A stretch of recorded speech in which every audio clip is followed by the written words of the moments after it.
여러분, 근데 추수감사는 열매를 거두고 드리는 감사만이 아니라 또 다른 영적 비밀이 하나 더 있습니다. 성경에서 이제 수장절과 같은 날에 지키는 절기가 하나 더 있습니다. 그 절기를 초막절이라 그럽니다. 초막절은 이스라엘 백성이 애굽에서 탈출해서 이제 약속의 땅 가나안을 향해 가는데 바로 가나안으로 가지 않습니다. 하나님께서 인도하신 길이 있죠. 그 길이 어느 길이냐면 광야 길입니다.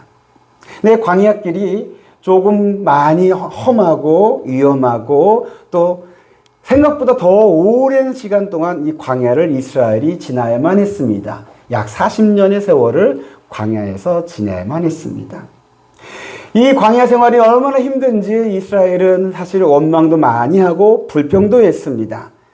그런데 나중에 하나님께서 이 광야 생활을 기억하면서 원망과 불평의 삶이 아니라 힘들고 어려웠지만 그 가운데에서도 지키시고 보호하시고 보살펴 주신 하나님의 은혜를 기억하라며 감사절로 초막절을 지키라고 명령하셨습니다. 그래서 추수감사절은 수장절과 초막절을 다 포함하고 있습니다. 1년간 수고하고 있은 이 농산물을 드리면서 감사한 절뿐만 아니라 내 삶에서 내 영혼과 우리의 인생에서 하나님께서 베풀어 주신 그 은혜와 사랑에 감사하는 절기입니다. 그리고 광야는 물론 우리 신앙생활에서 이 땅의 삶을 상징하지만 광야는 이 땅의 것만 포함하고 있는 게 아닙니다. 광야는 약속의 땅 가나안을 향해 가는 과정입니다. 다시 말해서 광야 생활을 기억하며 감사하라는 얘기는 하나님께서 약속하신 저에게 여러분에게 약속하신 하나님의 나라를 바라보면서 소망하면서 감사하라고 주시는 절기입니다. 그래서 여러분 추수감사를 지키실 때 주신 것에 감사할 뿐만 아니라 앞으로 주실 하나님 나라를 바라보시면서 감사하는 절기가 되시기를 바랍니다. 그래서 여러분 추수감사절은 우리 삶의 마지막 날 내가 하나님 나라 들어갈 때에 대한 예행 연습이에요. 여러분 하나님 나라 들어갈 때 어떤 모습으로 여러분이 들어가고 싶습니까? 여러분들이 하나님 앞에 나아갈 때 제일 먼저 해야 할 말은 무엇일까요? 그것은 감사합니다입니다.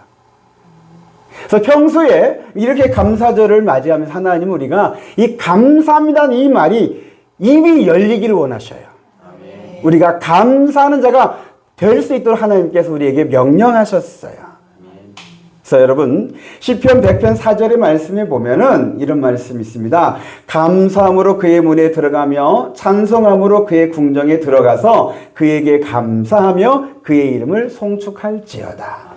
여러분 이 말씀이 여러분 성전에 들어가는 찬송이기도 하지만은 그러나 영적으로 보면은 우리가 하나님 나라 들어갈 때의 찬송이기도 해요. 하나님 나라 들어갈 때 무슨 말 하며 들어갑니까? 감사함으로 들어가는 거예요. 하나님이 날 구원하신 은혜에 감사하고 하나님이 나에게 베풀어 주신 그 은혜에 감사하면서 감사함으로 들어가는 겁니다. 이것을 잘 할 수 있도록 우리가 이 올해 추수감사절에도 여러분들의 감사의 입이 열리게 되기를 축복합니다. 최근에 저희 집 막내를 제가 꾸짖은 적이 있습니다. 설교 시간에 저희 집 아이들 이야기를 가끔씩 하는데 이제 저희 막내 아이를 꾸짖었습니다. 꾸짖은 이유는 부모가 우리 아이에게 해주는 것을 어느 순간 보니까 아이가 당연하게 여기더라고요. 부모니까 자기는 자녀이니까 당연하게 받는 것처럼 여기더라고요. 그래서 그건 당연한 게 아니다. 은혜를 은혜로 알고 감사할 줄 알아야 한다. 거기서 좀 꾸짖었어요. 그런데 제가 이렇게 하고 나서 보니까 하나님 아버지도 그런 마음이시라는 생각이 들어요. 그렇지 않겠습니까, 여러분? 하나님께서 우리에게 베풀어 주신 은혜가 참 많습니다. 근데 그런 은혜에 대해서 당연하게 여겨. 하나님이 내게 베풀어 주신 건 당연한 거야 라고 여긴다면 하나님은 좀 속상하실 것 같습니다. 하나님 베풀어 주신 그 은혜에 저와 여러분들이 감사로 대답할 수 있는, 감사로 하나님께 찬양할 수 있는 우리의 신앙이 되실 수 있게 되기를 바랍니다. 여러분 감사를 잘할 때 우리의 믿음이 좋아집니다. 여러분 감사를 하면은 내가 누군가 나에게 베풀어준 호의에 대해서 내가 당연하게 여기지 아니하고 감사하게 되면 그 사람과의 관계가 좋아져요. 그렇잖아요? 당연한 거죠. 만약에 호의를 베푸는데 감사하지 않고 만약에 세상 말로 쌩까거나 뭐 그런 식으로 감사에 대해서 아무런 반응이 없다 하면, 은혜에 대한 반응이 없으면 처음에는 좀 호의를 베풀었는데 쟤는 안 되겠구나 하고서는 관계가 멀어질 수 있어요. 그 은혜에 대한 우리 바른 것, 은혜를 받은 것자에 대한 바른 반응은 뭐냐면 감사하는 거예요. 근데 여러분, 하나님과의 관계가 우리의 믿음이에요. 여러분, 믿음은 관계예요. 한번 따라서 해주시기 바랍니다. 믿음은 관계이다. 그래서 여러분, 믿음에 대한 정의가 여러 가지가 있는데 그 중 하나가 뭐냐면 관계. 하나님과의 관계가 믿음이에요. 그래서 믿음의 시작은 뭐냐면 하나님이 계시다라는 것을 인정하는 것에서부터 믿음이 시작이 돼요. 하나님이 계시는구나. 하나님이 이 우주 만물을 창조하셨구나. 하나님이 우주 만물의 운행자이시구나. 하나님께서 예수님을 통하여 우리를 구원하시는구나. 이것을 내가 인정하는 것. 이게 믿음의 시작이에요. 관계가 형성되는 거예요. 근데 이것이 믿음의 전부는 아니에요. 믿음이 더 좋아진다는 건 뭐냐면 관계가 좋아지는 거예요. 하나님과 더 가까운 관계가 되는 거예요. 하나님의 말씀을 듣는 관계가 되고 하나님과 친밀해지는 관계가 되고 하나님과 신뢰하는 관계가 되는 거예요. 이건 오랜 친구가 생기는 것과 같은 관계예요. 저는 여러분들이 하나님과 좋은 관계가 되기를 바랍니다. 그러려면은 하나님이 베풀으신 은혜에 감사할 줄 알아야 돼요. 감사를 잘하는 자가 믿음이 좋아집니다. 여러분, 수요일 저녁에 우리 양문교회 수요일 저녁에 성경의 인물들에 대한 이야기를 지금 한 사람씩 보고 있습니다. 네, 최근에 야곱의 일생을 보았는데요. 야곱이 그의 나이 130세 때 애굽의 바로왕에게 자기 인생에 대한 총평을 했어요. 뭐라고 했냐면 제 나그네 세월이 130년입니다. 그런데 우리 조선과는 비교할 데 없는 세월인데 그런데 참으로 험악한 세월을 살았습니다 라고 말을 한 거예요. 여러분 아시겠지만 야곱은 인생이 참 파란만장했죠. 형에게 쫓겨서 도망자 세월을 20년 동안 했습니다. 처가살이도 했습니다. 그리고 자기가 사랑했던 아내 라헬이 아이를 출산하다가 죽었습니다. 그리고 자기가 정말 아끼고 사랑했던 11번째 아들 요셉은 형들의 시기를 받아 사실은 형들이 거짓말을 해서 요셉이 죽었다는 소식도 들었습니다. 어찌 보면 정말 험악한 세월을 살았다 해도 틀린 말은 아닙니다. 그러나 여러분, 우리 믿음의 사람은 거기까지만 보면 안 됩니다. 성경에 보면 야곱은 미처 보지 못했지만 하나님이 야곱과 함께하고 계셨었습니다. 그 험악한 세월 가운데서 하나님이 도우시고 인도하시고 보살펴 주시는 은혜가 있었습니다. 그것을 볼 줄 아는 것이 믿음입니다. 여러분들의 삶이 힘들고 어렵고 정말 험악한 그런 세월이 할지라도 이런 상황 가운데서도 나와 함께 하시는 하나님을 볼 수 있다면, 그 시간 가운데서 나를 지키시고 인도하시고 보살피시는 하나님을 볼 수만 있다면, 내 인생은 참 험악했습니다, 그런 말을 할 것이 아니라 내 인생은 하나님의 은혜였습니다. 주님 감사합니다. 그 고백을 할 줄이라 믿습니다. 우리 양문교회 성도들이 인생의 마지막에 하나님 앞에 섰을 때, 여러분의 인생을 총평할 때 주님의 은혜였습니다 고백하는 그런 믿음의 반응이 나오시기를 예수 이름으로 축복합니다. 그래서 여러분, 올해 추수감사는요, 여러분의 인생을 드리는 감사로 드리시기를 바랍니다. 올 한 해 참 힘들고 어려움이 많은 해였습니다. 역대 최고로 더운 해였습니다. 그래서 농산물도 많이 좀 흉년이 되었습니다. 근데 우리 성도들이 가지고 온 농산물 보면 흉년 같지가 않아 보여요. 아마 제일 좋은 걸로 갖다 놓으신 것 같아요. 여러분들이 신앙이 있죠? 그리고 또 경기는 많이 어렵다고 합니다. 우리 정강훈 집사가 오늘 안 왔지만 이제 같이 주방 공사하면서 경기가 어려운 이야기를 들어보니까 제가 이제 뭐 그런 사회생활을 안 하니까 경기가 얼마나 어려운지 실감 못 하는데 그런 건설업을 하시는 분들은 지금 마지막으로 버티고 있다라고까지 얘기할 정도로 경기가 어렵대요. 그래서 보면 정말 올 한 해 무덥고 힘들고 어려운 한 해였어요. 그러나 여러분 그것만 보지 마시고 그런 한 해 가운데서도 여기까지 인도하신 하나님을 보시고 오늘 추수감사를 드리시기를 바랍니다. 그런 어렵고 힘든 가운데서도 내 영혼에 우리의 가정에 우리 교회에 하나님 베풀으신 은혜에 감사하시기를 바랍니다. 그래서 오늘 이 시간에는요 복음 속에 담겨져 있는 하나님의 은혜에 대해서 말씀을 드리려고 합니다. 그래서 여러분 우리 양문교회는 복음에 기초한 신앙을 가진 교회입니다. 복음 속에 담겨져 있는 하나님의 은혜를 여러분들이 받으신 겁니다. 그리고 받고 있습니다. 앞으로 또 그 은혜가 넘칠 것입니다.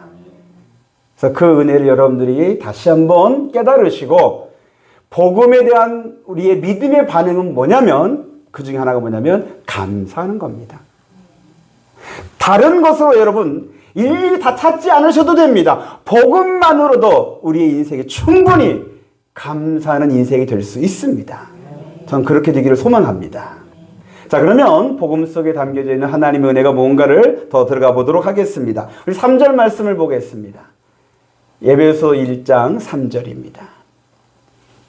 다 같이 읽어보겠습니다. 시작. 찬송하리로다 하나님 곧 우리 주 예수 그리스도의 아버지께서 그리스도 안에서 하늘에 속한 모든 신령한 복을 우리에게 주시되. 찬송하리로다 이 말은 바꿔 말하면 감사합니다라는 말도 같습니다. 자, 하나님 감사합니다 하면서 왜 감사하느냐? 우리 주 예수 그리스도 안에서 우리에게 신령한 복을 주셨습니다. 여러분 이게 복음의 내용이에요. 하나님께서 예수 그리스도를 통하여서 예수 그리스도 안에 있는 저와 여러분에게 하늘에 속한 신령한 복을 주심을 여러분들이 믿으시고 감사하시길 바랍니다. 여러분 그리스도인은 이 신령한 복을 받은 사람이에요. 여러분 전도할 때 이런 말을 하죠. 예수 믿으세요. 예수 믿으면 복 받습니다. 이 말이 사실일까요? 진리일까요? 사실이고 진리입니다. 예수 믿으면 복 받습니다. 물론 복의 내용이 세상 사람들이 생각하는 것과는 달라요. 여기 말한 것처럼 하늘에 속한 신령한 복이에요. 그걸 아는 사람이 있고 모르는 사람이 있어요. 저는 여러분들이 이 신령한 복을 알고 이것이 정말 복이구나, 이것이 은혜이구나라는 것을 깨닫는 오늘 이 시간이 되기를 원합니다. 자, 그러면 하나님께서 예수 그리스도 안에 있는 자에게 주시는 이 신령한 복이 무엇인가 더 들어가 보도록 하겠습니다. 4절입니다. 4절 말씀 보겠습니다. 4절이요. 시작. 곧 창세전에 그리스도 안에서 우리를 택하사 우리로 사랑 안에서 그 앞에 거룩하고 흠이 없게 하시려고. 자, 여기서 하나님께서 우리에게 주시는 신령한 복의 첫 번째 복은 뭐냐면 하나님이 먼저 나를 택하신 거예요. 한번 따라서 해주시기 바랍니다. 하나님이 나를 택하셨다. 이게 참 복이고 은혜예요. 근데 하나님이 나를 택하셨다는 것을 내가 어떻게 할 수 있느냐? 하나님이 택한 자에게 주시는 은혜의 선물이 있어요. 하나님께서 여러분에게 택한 자에게 주시는 은혜의 선물, 여러분 하나님께 어떤 선물 받고 싶으세요? 물론 이제 물어보면 또 각자 생각하는 것들이 있으시겠는데 하나님께서 주시는 택한 자에게 주시는 은혜의 선물이 있어요. 에베소서 2장 8절 말씀이 나와요. 에베소서 2장 8절 한번 보겠습니다. 시작. 너희는 그 은혜에 의하여 믿음으로 말미암아 구원을 받았으니 이것은 너희에게서 난 것이 아니요 하나님의 선물이라. 택한 자에게 하나님께서 선물을 주시는데 어떤 선물을 주시냐? 먼저는 믿음을 주셔요. 뭘 주신다고요? 믿음. 그래서 그 믿음으로 말미암아 또 다른 선물도 하나 더 주시는데 그건 정말 놀라운 구원을 주시는 거예요. 근데 그 구원에 앞서서 택한 자에게 하나님께서 믿음을 선물로 주셔요. 여러분들이 하나님을 믿고 예수님을 믿는다 할 때 여러분들의 생각이나 여러분들의 의지나 결단이나 여러분 내가 믿기로 작정했다 이렇게 해서 믿는 거 아닙니다. 믿음은 하나님께서 택한 자에게 주시는 은혜의 선물입니다. 여러분 안에 있는 믿음이 얼마나 귀한 하나님의 은혜인가를 이 시간 깨닫게 되기를 바랍니다. 물론 사람마다 믿게 되는 그 과정이나 동기나 그것이 좀 다릅니다. 뭐 저 같은 경우는 모태신앙입니다. 우리 아이들도 모태신앙이고요. 근데 모태신앙이기 때문에 당연히 자연스럽게 예수 믿는다? 아닙니다. 태어날 때부터 믿는 가정에 태어났다 할지라도 심지어 부모가 목사라 할지라도 안 믿는 사람도 있어요. 아니 부모가 목사인데 그 자녀가 예수 안 믿으면 어떻게 할 거예요? 근데 그런 사람들이 의외로 많아요. 그리고 또 아무리 어르고 달래고 막 갖다 주고 해도 질기게 안 믿는 사람들이 있어요. 우리 마치 화산이 주민들처럼. 아니, 그건 사람이 할 수 있는 문제가 아니에요. 정말 하나님이 그 믿음을 선물로 주셔야 정말 예수님을 나의 구주로 내가 고백하고 하나님 네 은혜 주신 하나님께 내가 예배하리 하고서 주의 전으로 나오는 거지 이 사람이 힘으로 될 문제가 아니더라고요. 이게 제 안에 여러분 안에 있는 이 믿음 어떤 분은 정말 쉽게 예수 믿는 것처럼 보일 수도 있어요. 그것은 하나님께서 정말 그 믿음이라는 은혜의 선물을 우리에게 주셨기 때문에 그것이 가능한 거예요. 그래서 여러분 안에 있는 믿음이 하나님이 내게 베풀어 주신 신령한 복인 줄 깨달으시기 바랍니다. 그래서 여러분 다른 거 생각하지 마시고 먼저 믿음 주신 거에 감사하십시오. 특히 양문교회에서 내가 믿음 갖고 신앙생활한 거에 더 크게 감사하시기 바랍니다. 아멘. 더 크게 나올 줄 알았는데요. 그래도 감사합니다. 그리고 이제 하나님께서 주시는 또 신령한 복 두 번째는요. 4절 후반부에 있어요. 그게 뭐냐면은 거룩하고 흠이 없게 하신다. 거룩하고 흠이 없다란 말을 다른 말로 하면 죄사함이라고 말합니다. 한번 따라서 해주시기 바랍니다. 죄사함. 하나님께서 우리에게 예수 그리스도 안에서 예수 그리스도를 믿는 믿음을 주시고 그리고 그 믿음을 통하여 우리에게 죄사함의 구원을 주시는 거예요. 7절 한번 보겠습니다. 7절이요. 시작. 우리는 그리스도 안에서 그의 은혜의 풍성함을 따라 그의 피로 말미암아 속량 곧 죄 사함을 받았느니라. 아멘. 자, 죄 사함과 함께 다른 말로 속량이라고 하기도 합니다. 속량이란 말은 여러분 예전 그 드라마에 보면은 빚을 많이 지다 보니까 이제 빚을 못 갚아서 자식이나 아니면 뭐 이렇게 누구가 노예가 되는 노비가 되는 그런 장면들이 나옵니다. 그 사람은 이제 빚 때문에 노비가 돼요. 그럼 그 사람이 거기서 해방되려면 어떻게 돼야 돼요? 그 빚을 다 갚아야 돼요. 근데 이제 본인은 갚을 수 있는 뭐 능력이 안 되니까 영원히 이제 그렇게 노비가 되기도 하는데, 근데 누군가가 자기의 그 빚을 다 갚아주면 어떻게 됩니까? 노비에서 해방이 됩니다.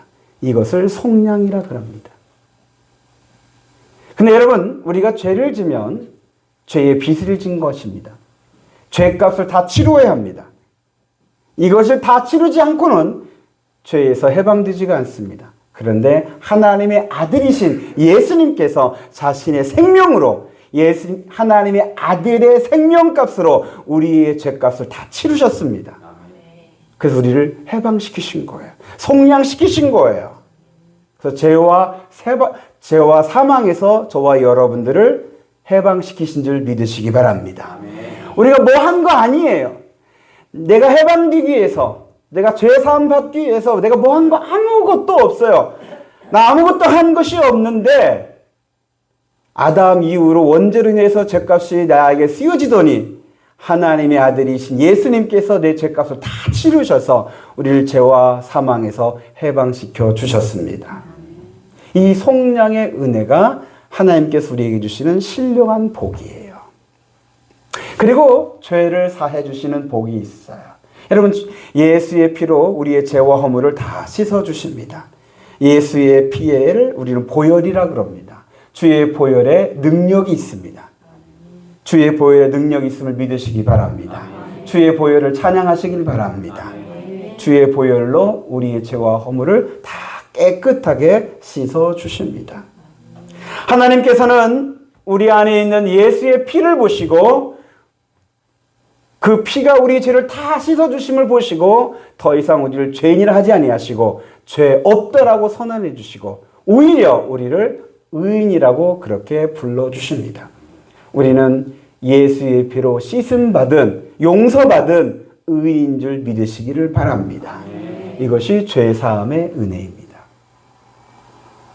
여러분, 죄 사함 받는 것이 얼마나 큰 복일까요? 글쎄, 우리 성도들이 죄 사함 받는 게 얼마나 큰 신령한 복인지를 알면서 신앙생활 하는 자와 이걸 모르면서 신앙생활 하는 분도 있어요. 이 큰 은혜를 주신 것을 모르면서 다른 것들, 자잘한 것들 구하고 안 준 것에 실망하고 원망하고 불평하는 그런 모습으로 신앙하는 분들이 있는데 그러지 마시고 다른 것과는 비교할 수 없는 우리가 다 갚을 수도 없는 아주 귀한 아주 커다란 이 죄사함의 구원의 은혜를 이 신령한 복을 받았음을 깨닫는 저와 여러분 되시기를 바랍니다. 이 죄사함의 복이 얼마나 큰지 여러 가지가 있는데 그 중에 하나만 단적으로 말씀을 드리면 죄사함으로 말미암아 죄의 저주와 심판이 우리에게서 끊어졌습니다. 한번 따라서 해주시기 바랍니다. 죄의 저주가 풀렸다. 예전에 오래전에 이런 책이 있었습니다. 가게에 흐르는 저주를 끊어라. 혹시 이런 책의 제목들을 보신 적 있으신가요? 가게에 흐르는 저주를 끊어라. 이제 각 집안에는 흐르는 저주가 있대요. 그래서 그것을 끊지 않으면 집안 대대로 저주가 있어서 어떤 병에 걸리고 어떤 사업에 망하고 막 그렇게 된대요. 그럼 우리나라 사람들은 그런 게 또 혹해요. 그게 또 있는가 보다 하고 혹하는데, 근데 그거 쓰신 분이 사실은 이제 우리 목사님이셔요. 기독교 목사님이신데 그분이 그 책을 쓴 것의 성경적인 근거는 출애굽기 20장 4절이었어요. 그게 뭐냐면 우리가 죄를 지으면 3대, 4대까지 그 죄의 저주가 흐른다라고 그 말씀의 근거에서 이제 썼는데 최근에 제가 다시 한번 검색해 보니까 목사님이 공개 사과를 했어요. 자기가 잘못 알았대요. 예전에는 자기가 복음을 몰랐을 때는 이게 사실인 줄 알았는데 복음을 알고 보니까 이게 잘못된 거래요. 왜 그러냐? 복음은 예수 그리스도의 피로 말미암아 그 죄의 저주가 이미 다 풀렸어요. 끊겼어요. 더 이상 거기에 여러분들이 연연할 필요가 없는 거였어요. 오히려 복음은 출애굽기 20장에서 말씀하셨던 하나님의 그 복이 천대까지 흐르게 한다는 그 축복의 말씀이 흐르게 하시는 은혜예요. 그래서 여러분들 생각을 바꾸십시오. 우리 집안에 저주가 흐른다? 그렇게 생각하지 마십시오. 그건 이미 예수 안에서 다 끊겨졌습니다. 여러분의 가정에는 하나님께서 약속하신 축복이 흘러넘치는 가정일 줄 믿으시길 바랍니다. 이게 죄사함의 은혜를 주신 것의 큰 복이에요. 그래서 이 죄사함의 복을, 신령한 복을 저에게 여러분에게 주신 하나님의 그 은혜에 감사하는 우리 모두가 되시기를 바랍니다. 그리고요, 이제 또 하나의 복을 말씀을 드리겠습니다. 5절 말씀입니다. 5절이요. 시작. 그 기쁘신 뜻대로 우리를 예정하사 예수 그리스도로 말미암아 자기의 아들들이 되게 하셨으니, 예수 그리스도로 말미암아 자기 누구예요? 하나님의 아들들. 또 따님들이 또 마음에 안 들어 하시니까 하나님의 자녀들이 되게 하셨다. 하나님의 자녀가 되게 하셨어요. 어떻게 우리가 하나님의 자녀가 되느냐? 하나님께서 우리를 입양하셔요. 너는 내 아들이라고, 내 딸이라고 하나님께서 우리를 받아주시는 거예요. 자녀로 받아주시는 거예요. 전에는 죄의 종이었는데 이걸 해방시키시더니 하나님께서 우리 끌어안으시는 거예요. 그냥 우리 방치하시는 게 아니라 하나님의 아들로, 하나님의 딸로 우리를 끌어안으신 거예요. 양자로, 자녀로 삼아주셨습니다. 그래서 예수 믿는 사람들은 하나님을 누구라고 부릅니까? 아버지라고 부르는 거예요. 이것이요, 여러분, 습관적으로 하는 것처럼 보이지만 이것이 믿음의 고백이에요. 혹시 여러분 기도하실 때 하나님을 뭐라고 불러야 할지 고민되거든. 다른 기도 안 하셔도, 다르게 표현 안 하셔도 됩니다. 그냥 아버지 하셔도 괜찮아요. 아버지. 그럼 하나님 기뻐하셔요. 왜? 내가 너를 자녀 삼았어. 근데 내가 그걸 믿어. 그럼 내 입에서 아버지 고백하면, 그래, 나를 아버지로 부르는구나. 그게 무엇을 원하느냐, 무엇을 구하느냐, 무엇을 찾느냐, 무엇을 두드리느냐. 그럼 내가 너에게 이루어주겠다. 구하는 것을 얻게 하실 거고, 찾은 것을 찾게 하실 거고, 두드리는 것을 열리게 할 것이다. 그래서 아멘 안 하시는데요. 여러분, 예수님께서 이미 말씀하셨어요. 마태복음 7장 7절 말씀 보시기 바랍니다. 예수님께서 이렇게 말씀하셨어요. 마태복음 7장 7절에 구하라 그리하면 너에게 주실 것이요, 찾으라 그리하면 찾아낼 것이요, 문을 두드리라 그리하면 너에게 열릴 것이니. 벨이 울리면 받아야 하잖아요. 어쩌면 기도는 내가 하나님께 전하는 거잖아요. 하나님은 외면하지 않겠다고 하시는 거예요. 내가 받겠다고 하시는 거예요. 내 아들의, 내 딸의 그 부르짖음에 내가 응답하겠다라는 거예요. 이 신령한 복을 예수 그리스도로 말미암아 저에게, 여러분에게 주신 거예요. 성도 여러분, 우리는 고아가 아닙니다. 예전에 저희 아버지 돌아가실 때 제가 아는 권사님이 저에게 농담 삼아 이렇게 드셨어요. 이제 목사님도 고하시네요. 그렇게 농담 삼아 말씀을 하셨어요. 물론 그 마음 알기에 저도 이제 뭐 크게 상처받거나 그러지 않지만, 그럼 이제 내가 혼자라는 것이 실감될 때도 있어요. 근데 여러분, 영적으로는 절대 우리는 고아가 아닙니다. 육신의 부모님은 떠나셨지만, 그러나 우리 영의 아버지는 지금도 저와 여러분과 함께하고 계십니다. 아멘. 우리가 구할 때 들으시고요, 찾을 때 찾게 하시고, 두드릴 때 열리게 하시는 은혜와 복을 내려주십니다. 아멘. 하나님 아버지는 자녀를 통해 기뻐하시고 영광 받으시기를 원하십니다. 아멘. 하나님 아버지는 하나님의 영광을 위해서 자녀들을 영화롭게 하십니다. 아멘. 그 은혜와 복이 우리 양문교회, 우리 성도들에게, 여러분의 사업체에 이루어지기를 예수 이름으로 축복합니다. 아멘. 이 모든 것들이 예수 안에서 하나님께서 우리에게 베풀어 주시는 신령한 복입니다. 이것을 우리는 한 단어로 복음이라고 말합니다.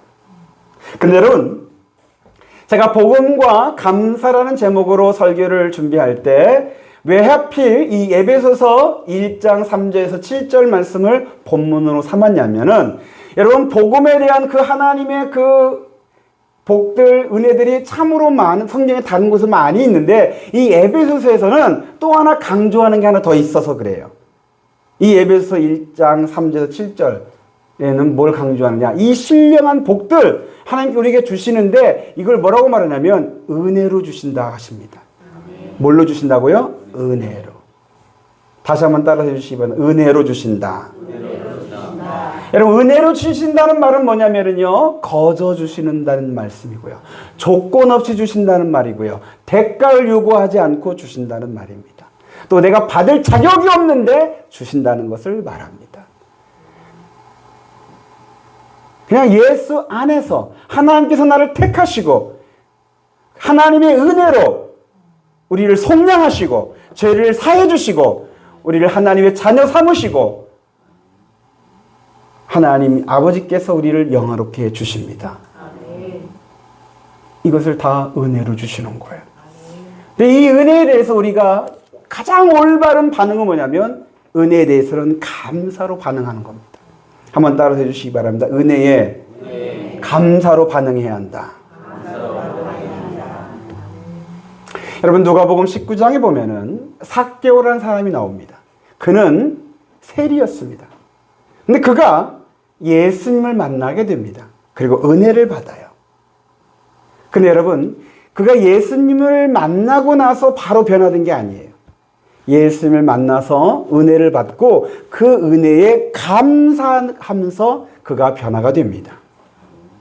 은혜가 열매가 되려면 감사할 줄 알아야 돼요. 그래서 삭개오는 나중에 베드로와 동역자가 되다가 그가 이제 가이사랴 지방의 감독으로 주님께 쓰임받는 사람이 됩니다.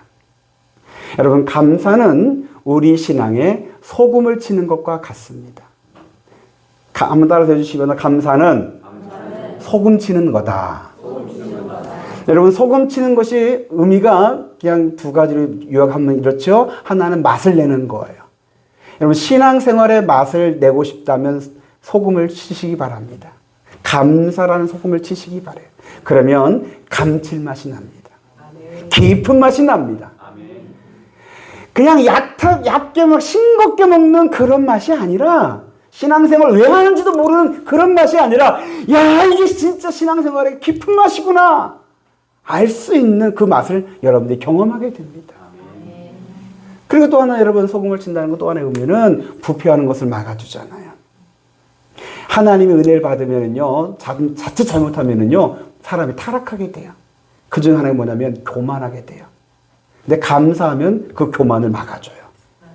그러니까 내가 잘나서 이렇게 성공한 게 아니고 하나님의 은혜라는 것을 고백하면서 내가 교만하는 것을 막아줘요. 타락하는 것을 막아줘요. 부패하는 것을 막아줘요.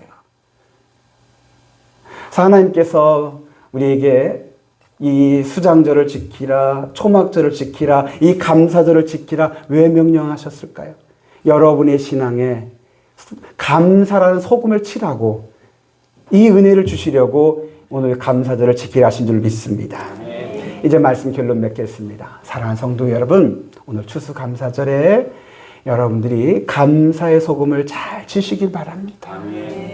그래서 여러분들이 감사 헌금을 준비하실 수도 있지만 안 했을 괜찮아요. 그러나 헌금의 문제가만이 아니라 여러분들이 신앙 고백으로 하나님 감사합니다. 그 고백으로 오늘 하나님께 영광 올려드리시길 바랍니다. 그래서 여러분 저는 우리 양문교 모든 성도가 야곱처럼 험악한 세월을 보냈습니다. 그런 말을 하는 것이 아니라 내 인생은 하나님의 은혜였습니다. 주님 감사합니다. 그렇게 고백하며 하나님 나라에 다 들어가시는 죄 복된 자녀들 다 되시기를 우리 주 예수 그리스도의 이름으로 축복합니다.